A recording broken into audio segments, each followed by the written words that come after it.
그래서 혹시 말씀을 또 더 자세하게 또 기억하길 원하시는 분들은 또 설교 노트를 또 받으셔가지고 함께 말씀을 들으시면 되겠습니다.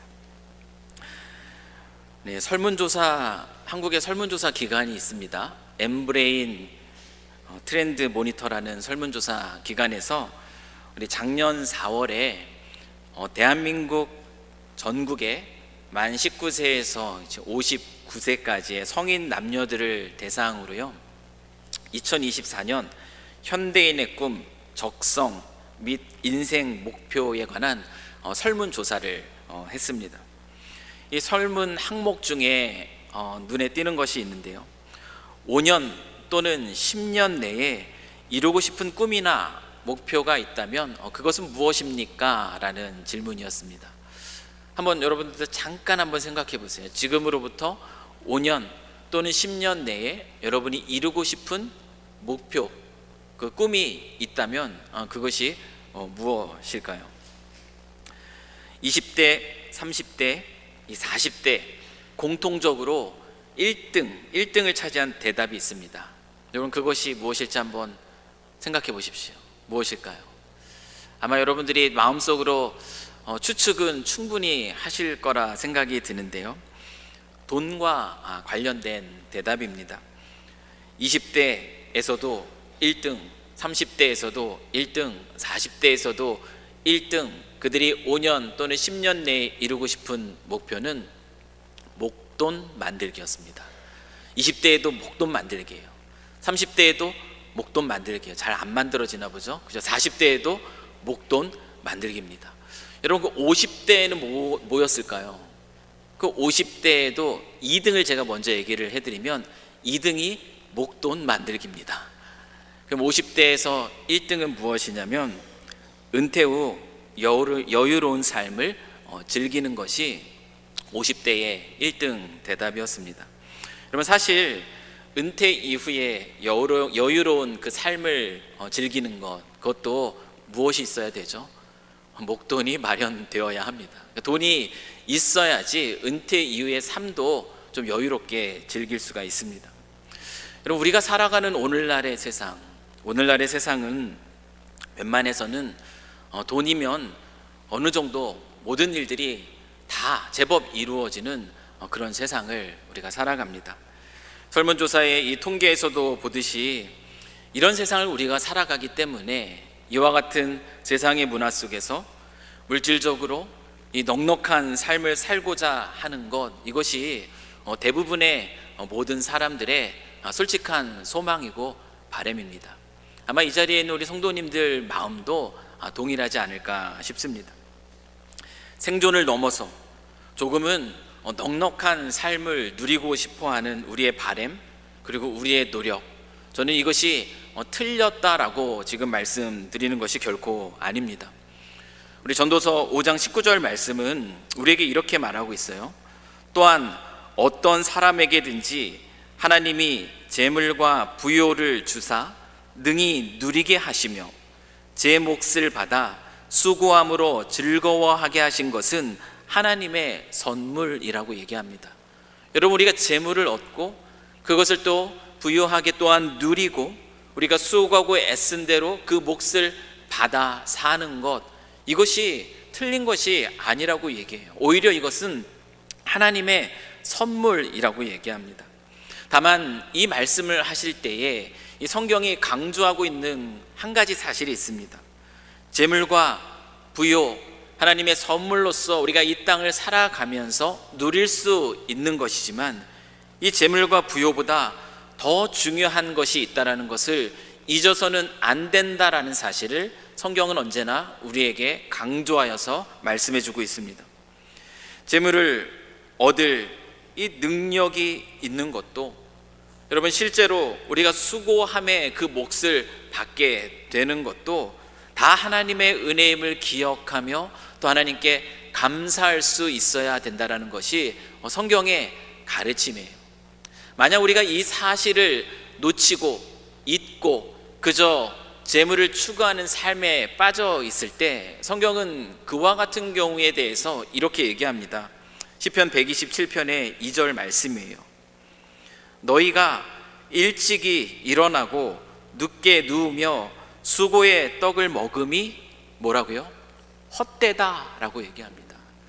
하나님의 선물로서 우리가 재물과 부요함을 누릴 수 있음을 기억하고 주님이 우리에게 허락하실 때 그것을 감사함으로 그 하나님을 기억하면서 있는 이 마음을 놓친 채 그저 일찍 일어나서 또 늦게 누우면서 아무리 수고하고 애쓸지라도 그 하나님을 잊고 살면 그 수고가, 그 먹음이 다 헛되다라고 얘기하고 있습니다. 하나님 앞에서 그 인생은 결국 헛된 인생으로 드러나고 말 것이라는 성경의 가르침입니다. 재물을 소유하고 그리고 이 재물의 부요함을 누리는 것, 이것이 하나님이 우리에게 주신 선물임이 분명하지만 이것보다 더 중요한 것이 있습니다. 그것을 절대 놓치지 말아야 하는데요, 그것이 무엇이냐면 그것은 바로 하나님을 아는 것이에요.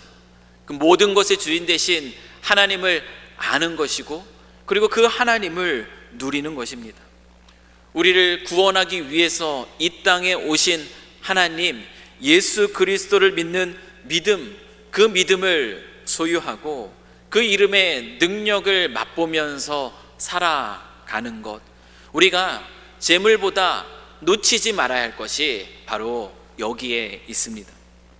그리스도 예수를 믿는 그 믿음을 소유하고 또 그 이름의 능력을 맛보면서 살아가는 삶, 그 삶 속에는 어떠한 일들이 펼쳐지게 되는지 오늘 본문의 말씀을 통해서 한번 살펴보기를 원하는데요, 오늘 사도행전 3장의 말씀을 보면은 제9시, 오늘날 시간으로 따지면 오후 3시예요.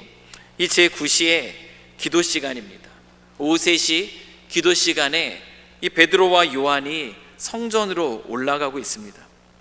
여러분, 베드로와 요한이 이 기도 시간에 성전으로 올라가고 있는 이 장면은 예사로운 장면이 아닙니다.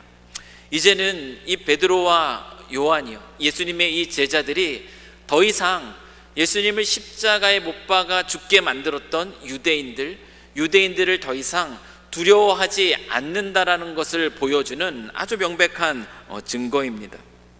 예수님의 제자들, 불과 얼마 전까지만 해도 유대인들을 두려워해서 그 문을 닫고 숨어서 모여 있었던 것을 기억해 볼 때, 지금 유대인들이 또 규칙으로 정해놓은 그 기도 시간에 그 베드로와 요한이 담대하게 그 기도의 자리에 나아가고 있다는 것은 아주 놀라운 변화입니다. 여러분, 이와 같은 놀라운 변화가 어떻게 가능하게 되었는지는 이미 오순절날의 사건을 다루면서 그 이유에 대해서 설명을 드렸습니다.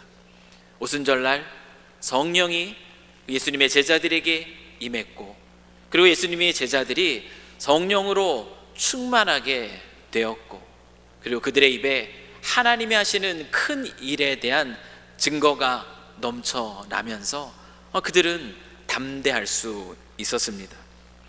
예수 그리스도의 부활, 그분을 선포하면서 이 베드로도요, 다른 제자들과 함께 그 유대인들을 두려워하지 않는 가운데 서서 그들에게 회개를 촉구했던 모습을 우리는 기억합니다.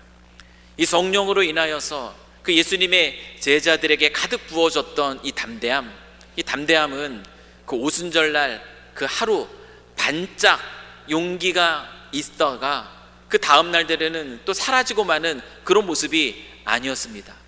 왜냐하면 이 베드로를 비롯한 그 예수님의 제자들은요, 그 이후에도 계속 주님의 몸된 교회를 이루면서 함께 모여 예배하고 또 성도 안에 아름다운 믿음의 교제를 나누고 그리고 오로지 기도하기에 힘썼습니다.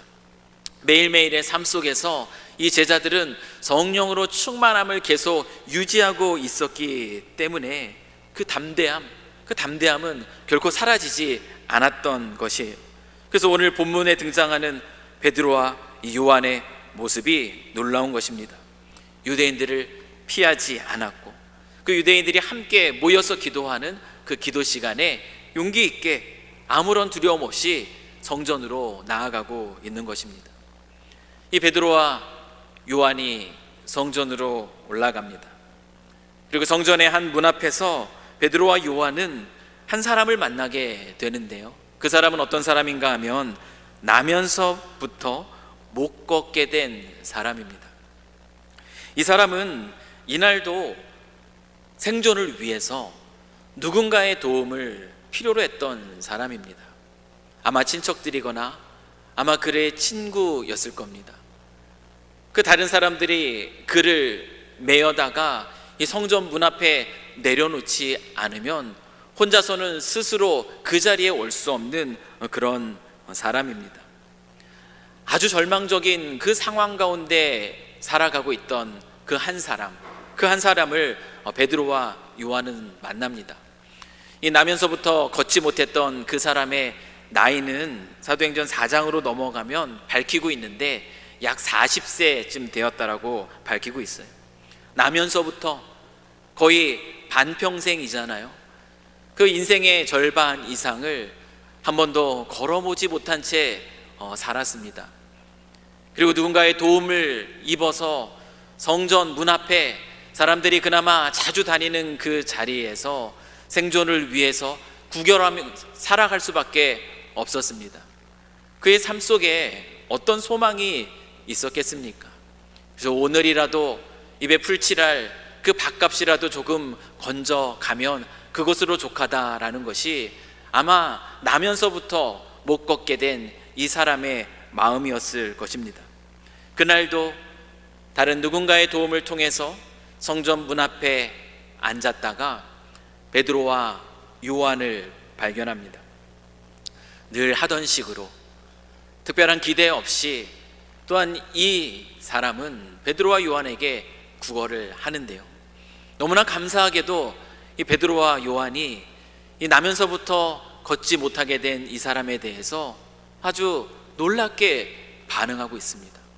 이 둘은 그 사람을 주목하여서 보고요. 그리고 그 사람에게 우리를 보라 라고 이야기합니다. 당연히 이 사람들은 뭔가 다르구나, 이 사람들이 나에게 뭔가 필요한 물질을 주겠구나 라는 기대하는 마음으로 이 나면서부터 걷지 못하게 된 그 사람이 베드로와 요한을 바라봅니다. 여러분, 그때에 우리가 잘 아는 유명한 대사가 등장합니다. 바로 사도행전 3장 6절의 말씀이에요. 우리 사도행전 3장 6절의 말씀을 한번 같이 한 목소리로 읽겠습니다. 자, 시작. 베드로가 이르되 은과 금은 내게 없거니와 내게 있는 이것을 내게 주노니 나사렛 예수 그리스도의 이름으로 일어나 걸으라 하고. 은과 금은 내게 없거니와 내게 있는 이것을 내게 주노니. 우리가 너무나 잘 아는 유명한 한 대화의 한 내용입니다. 여러분, 어느 시대에나 이 사람들의 본성은 크게 다르지 않습니다. 우리는 그것을 역사의 기록을 통해서 확인을 하게 되고요. 이 성경 속에 나타나는 그 인물들의 그 모습들 속에서도 우리는 그것을 발견을 합니다. 여러분, 물질을 더 많이 소유하고 싶어하는 마음, 여러분, 이 마음은 오늘날의 세대 사람들에게만 해당되겠습니까? 그렇지 않아요. 오늘날의 20대, 30대, 40대, 50대 5년이나 10년 이내에 이루고 싶어하는 목표가 목돈 만들기라면 과거의 사람들의 모습들도 크게 다르지 않습니다.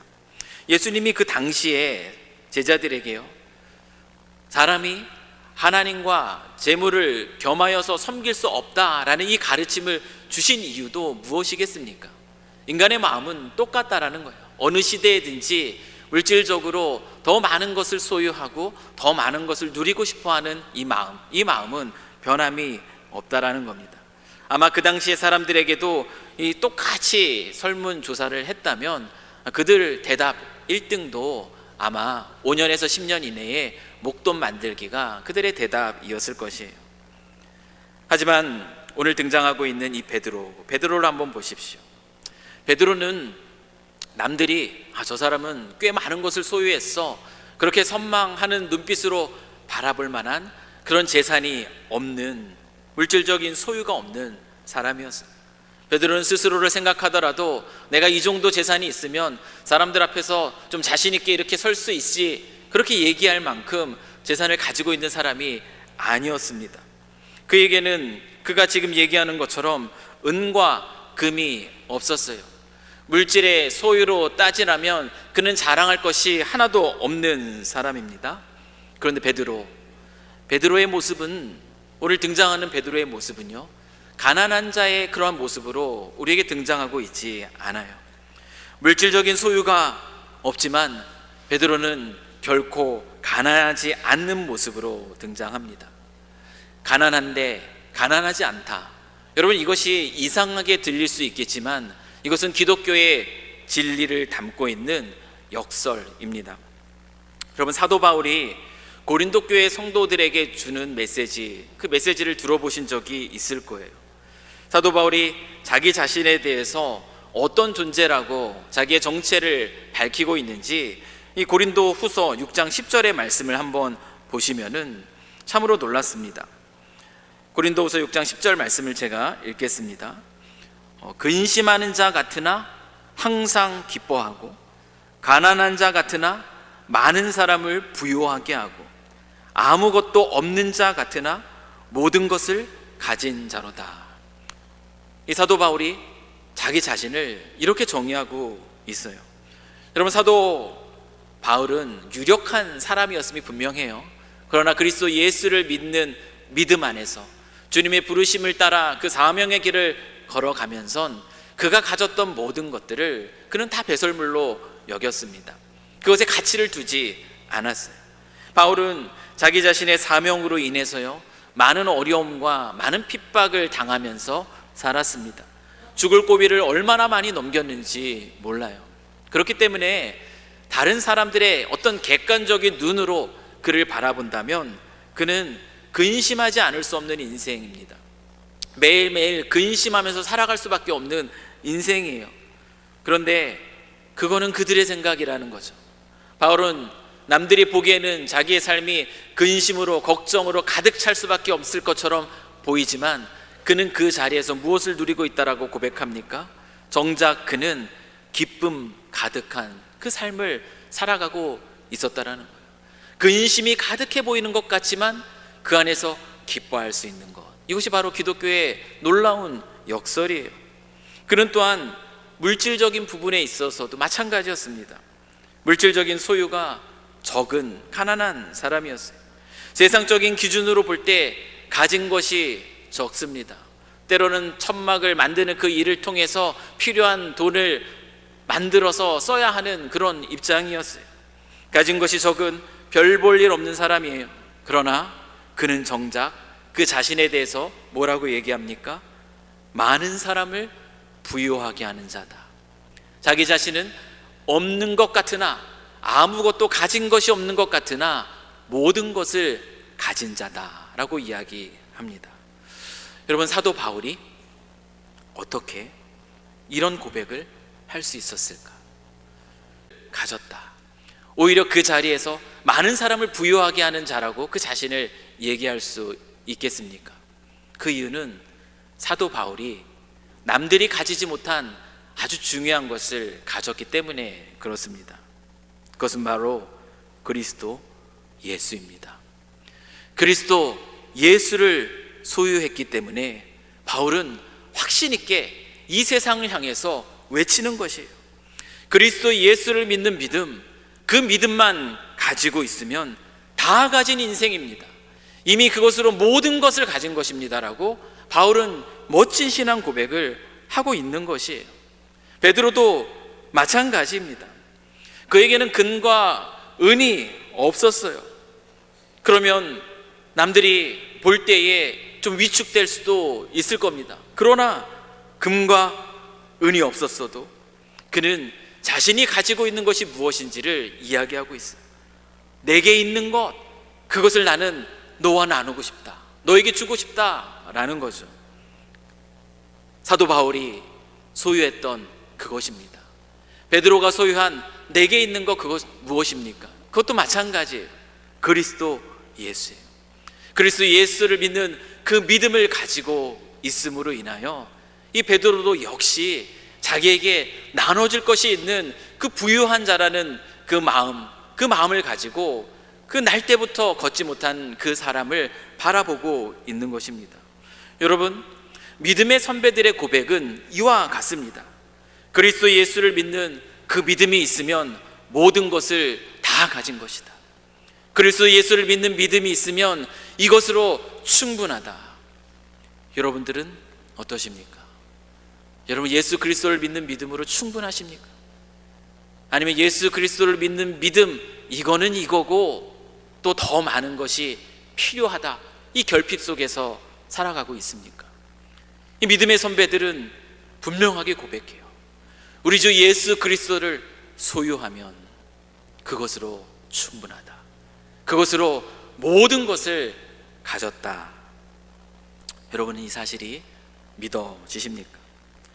베드로가 가진 진정한 소유, 그 예수 그리스도를 믿는 그 믿음이 일으킨 이 놀라운 사건이 그들의 고백을, 그 고백의 확실성을 증명해 줍니다. 음과 그는 내게 없거니와 내게 있는 이것을 내게 주노니 나사렛 예수 그리스도의 이름으로 일어나 걸으라. 이 베드로의 이 믿음의 선포가 가져온 놀라운 결과가 있어요. 그것이 무엇입니까? 나면서부터 못 걷게 되었던 사람, 약 40년이라는 시간을 그 절망 속에 살아왔던 그 사람에게 여러분 어떤 일이 일어났죠? 오늘 본문 3장 8절 말씀을 보십시오. 뛰어 서서 걸으며 그들과 함께 성전으로 들어가면서 걷기도 하고 뛰기도 하며 하나님을 찬송하였다라고 성경이 기록하고 있어요. 나면서부터 못 걸었던 사람이에요. 40년이라는 세월을 그렇게 보냈던 사람입니다. 성전에 들어가서 예배하고 기도하는 수많은 사람들의 그 발걸음들을 그 성전 문 앞에서 지켜보았지만 자기와는 전혀 상관없는 일이었던 것이에요. 믿음을 갖는다라는 것, 예배하러 간다라는 것, 기도하러 간다라는 것이 자기에게는 그저 사치일 뿐이었던 것이에요. 그저 성전 문 밖에서 생존을 위해서, 굶어 죽지 않기 위해서 누군가의 도움을 받으면서 구걸하던 사람이었습니다. 베드로와 요한이 그 사람에게 그들이 가지고 있던 돈 몇 푼을 주었더라면 그는 감사했을 것이에요. 단지 그날 하루에 먹을 양식을 얻은 것으로 인해서 기뻐했을 겁니다. 그러나 그 삶은 변화가 없었을 것이에요. 여전히 누군가가 메어다 줄 때 그때 성전문 앞에서 그곳에서 구걸하여야 하루에 그 밥값을 걸어서 먹을 수밖에 없는 그 인생을 계속 했을 겁니다. 나면서부터 못 걷게 된 이 사람, 더 이상 소망이라는 단어가 사라지고 이제는 그의 마음속에 남은 것이 생존이라는 단어밖에 없었던 것이에요. 하루를 살아갈 돈 몇 푼이 그의 유일한 관심이었고 그것으로 베드로와 요한을 바라봤던 것입니다. 하지만 모든 것을 가진 베드로와 요한, 우리 주 예수 그리스도를 소유해서 모든 것을 가진 그들은요, 그 영혼을 그냥 내버려 두지 않았습니다. 그 영혼에게 진정으로 필요한 것이 무엇인지를 알았어요. 그것이 바로 회복이라는 것을 그들은 알았습니다. 육체의 회복이 필요하고 영혼의 회복이 필요하다는 것을 알았습니다. 그래서 베드로는 성령으로 충만한 가운데 담대하게 믿음 안에서 그리스도 예수의 이름의 능력이 나타나기를 선포했습니다. 그리고 그 놀라운 능력이 나타났고요, 나면서부터 못 걷게 된 그 사람이 놀랍게 일어나게 됩니다. 이 40년 동안 쓰지 않았던 그 발과 발목에 힘이 들어가고요, 그가 일어서 서게 되고요, 걷게 되었습니다. 한번 상상해 보십시오. 누가는 그것을 너무나 자세하게 기록하고 있어요. 그 뒷모습이, 걷는 모습, 뛰어도 되나? 뛰는 모습, 걷기도 하고 뛰기도 하면서 하나님을 찬양하는 그 놀라운 모습을 누가는 세세하게 기록하고 있습니다. 여러분, 그 영혼, 소망 없던 그 영혼이 육체가 회복이 되었어요. 뿐만 아니라 그는 영혼도 회복됩니다. 그는 더 이상 성전 밖에 머물러 있는 그런 사람이 아닌 것이에요. 그는 걷고 뛰면서 어디로 향합니까? 성전 안으로 들어가는 거예요. 베드로와 요한과 함께 그 성전 안으로 들어가요. 거기서 걸으면서, 거기서 뛰면서 하나님을 찬양합니다. 그의 영혼 또한 회복이 된 것입니다. 여러분, 나면서 못 걷게 된 사람이 걷고 뛰게 된 이 기적은 유대인들이 십자가에 못 박은 이 나사렛 예수, 베드로가 선포한 그리스도 예수, 그분이 바로 하나님이 보내신 메시아임을 증명해 주는 아주 놀라운 예언의 성취입니다. 이사야서 35장 5절에서 6절 말씀을 보시면 메시아가 오게 되면 그의 메시아심이 드러나는 증거가 이와 같을 거라고 얘기하는데요, 그때에 맹인의 눈이 밝을 것이며 못 듣는 사람의 귀가 열릴 것이며 그때에 저는 자는 사슴같이 뛰며 말 못하는 자의 혀는 노래하리니 이는 광야에서 물이 솟겠고 사막에서 시내가 흐를 것입니다. 그리스도 예수의 이름이 능력, 그 능력이 나타나면 저는 자는 사슴같이 뛸 것이라고 얘기했어요. 날 때부터 걷지 못했던 그 사람이 사슴처럼 성전 안에서 뛰노는 모습을 누가는 확인한 것입니다. 그것이 예수 그리스도가 바로 메시아이심을 보여주는 아주 놀라운 증거로서 나타난 기적입니다. 그리스도 예수를 믿는 믿음, 여러분, 그리스도 예수를 믿는 믿음을 가진 것이 모든 것을 가졌다라고 고백할 수 있는 이유가 바로 여기에 있습니다. 그리스도 예수의 그 이름의 능력은요, 한 사람의 인생을 놀랍게 바꿔버리기 때문에 그렇습니다. 여러분, 그 수혜자가 누구입니까? 아마 여러분이시잖아요. 마찬가지입니다. 저도 마찬가지. 그리스도 예수의 그 이름의 능력으로 우리의 인생이 달라진 것이에요. 나면서부터 이 못 걷게 된 이는 상징합니다. 누구를 상징할까요? 그리스도 예수를 알지 못하고 살았던 우리의 옛 모습을 상징하는 것이에요. 하나님과의 관계가 끊어졌습니다. 그래서 성전 밖에 있었어요. 스스로는 해결할 수 없는 그 건강의 문제, 스스로는 해결할 수 없는 죄와 사망의 문제를 안고 살아갈 수밖에 없는 사람이었습니다. 그저 이 땅에서의 생존, 하루하루 먹고 사는 것이 인생의 이유, 목적이 될 수밖에 없는 그 삶을 살았던 우리의 옛 모습을 상징하고 있는 것이 바로 날 때부터 걷지 못했던 이 사람의 모습인 것이에요. 그런데 여러분, 그런 인생이 그리스도 예수를 만나고 정말 놀랍게 달라집니다. 그 이름의 능력을 힘입어서 완전히 변화된 그런 새로운 인생을 살게 되었습니다. 하나님과의 관계가 회복되어 이제는 성전 밖이 아니라 성전 안에서 구원의 기쁨을 노래합니다. 걷기도 하고 뛰기도 하며 하나님을 찬양하는 것이에요. 우리가 그리스도의 예수의 그 이름의 능력, 그분을 믿는 믿음 안에서 동일하게 경험하고 있는 것이 바로 이 사람이 경험하고 있는 것인 줄 믿습니다. 여러분, 베드로도 마찬가지예요. 그래서 그는 금과 은이 없어도 그는 부유했습니다. 금과 은이 없어서 나는 나눌 것이 없는 인생이다라고 살아가는 것이 아니라 그리스도 예수를 소유했습니다. 나는 모든 것을 소유했습니다. 그 분명한 신앙의 고백 속에서 그 자기가 가진 정말 그리스도 예수의 이름의 능력이 얼마나 큰지를 알기에 그것을 나눠주는 그 삶을 지금 보여주고 있는 것입니다. 재물이 많고 적음으로 인해서 울고 웃지 않아요. 그리스도를 소유한 사람은 그런 인생을 살아가지 않는다라는 겁니다. 오히려 모든 것을 가진 자로 자유합니다. 모든 것을 가진 자로 자족합니다. 모든 것을 가진 자로 사람들의 시선들 앞에서도 당당하고 담대합니다. 은과 금이 없어도 내가 가진 예수 그리스도, 이것을 소유한 것은 다 다 소유한 것이기 때문에 그것으로 인해서 그 인생이 즐거움으로 가득한 것이에요.